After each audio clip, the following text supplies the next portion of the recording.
Hey everybody out there in the wild universe, what's up? This is Survivor 2002 coming at you again. You'll notice that I am not in the secret lair this time. Where I am is downstairs in our building in the exercise room, actually more accurately next door to the exercise room in the recreation room. I didn't get my workout in yesterday. I decided to use that as a day off instead. So now I got to pay the piper and do it today. We're going to do something a little bit different today, too. It's not going to involve any kind of weights or machines or anything, except maybe, of course, for either the treadmill or the elliptical trainer. What's going to happen is I'm going to show you something that I do to keep things mixed up a little bit. That's one of the things I'm learning from Scott, besides the fact that you don't have to spend 2 to 3 hours in the gym getting your workout in. One of the things a lot of people have a tendency to do is that they either overestimate or underestimate what they're doing in terms of their workout and their diet. Now, I've seen a lot of people post clips on YouTube and talk about how, they get through their routines, and sometimes they overtrain or undertrain. In other words, they'll talk about how they bear wrestled and did the Boston Marathon and swam the English Channel, and then they only had like 2 carrot sticks and a glass of water for the whole day, which we know that's absolute and utter crap. Or it goes in the other direction, where the people are so obsessed with fitness that they actually do eat that 2 carrot sticks and a glass of water, and they consider that to be like a buffet at Papa's Country Kitchen or something like that, and they kill themselves in the gym and wonder why they're not making any progress, because they're not feeding the machine.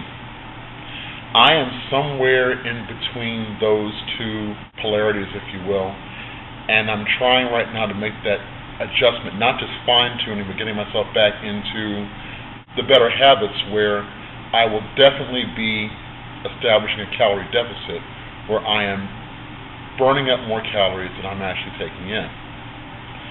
But about the workout, what's going to happen is that I'm going to work out today, and I'm going to do it by playing cards. Now, I know what you're thinking. This man has finally gone nuts. He's fallen down, bumped his head, and lost all his marbles. You're going to what? Do a workout while playing cards? Let me explain.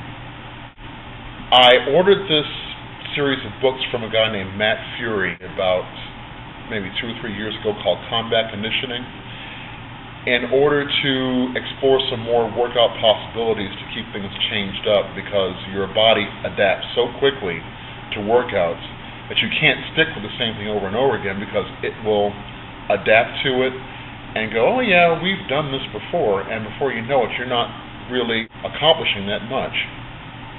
But Combat Conditioning, there was an exercise in there to challenge yourself that I'd never heard of before. What it basically is that you take a pack of regular playing cards, shuffle them real well, get in there like you're about to play a good hand of poker, and then what you do is pick a card off the top deck. In this case, it's a 4.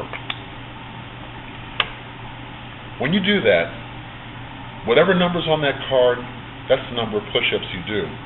And you're not limited to what kind of push-ups. As everybody out there probably knows, you can do push-ups off the wall, you can do them on the floor, you can do them off the stairs, off a weight bench. There's all kinds of ways. But what you do is do the number of push-ups that are indicated on the card you choose, and just keep going. And you go all the way through the deck eventually.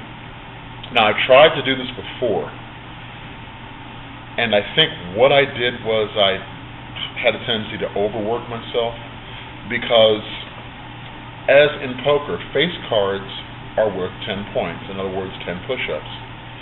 To make it interesting, what I was doing was every time I came across a 10 or a face card, what I would do is do the push-ups, have a rest interval of about maybe 1.5 minutes, somewhere around there, and then do 20 sit-ups of any type. It felt like I was really getting something done, but then the day afterwards, it was something I wish I hadn't done because of all the soreness and whatnot. So today, I'm going to modify things a bit and not go as crazy as I had before. I'm still going to do the indicated number of push-ups according to each card that I select from the deck. But what I'm also going to do is scale it down a bit so that when I get that face card, instead of doing 20 or 30 push-ups or sit-ups, I'm going to do 10 reps of any kind of core work that I can think of. In other words, it doesn't have to be sit-ups. It can be bent over raises. It can be whatever I can think of. And we'll see how that goes. But it's going to be another way of keeping things shaken up so that my body doesn't start adapting to what I've been doing before. And that's one of the things that we're doing when I work out at Goals with Scott. So I'm going to start off by doing 5 minutes of a nice gradual warm-up on one of the machines and then get started on the push-ups. What's going to be different is that instead of posting a clip about what I just did when I finish, I'm going to take you guys along and show you a little bit of what I do from station to station until I get done. That way, that'll also keep me honest and also show you that when I talk about what I do in the gym or what I do besides lifting weights, I'm not BSing anybody. I'm actually doing this. So, without further ado, time to play some push-up poker. Here we go.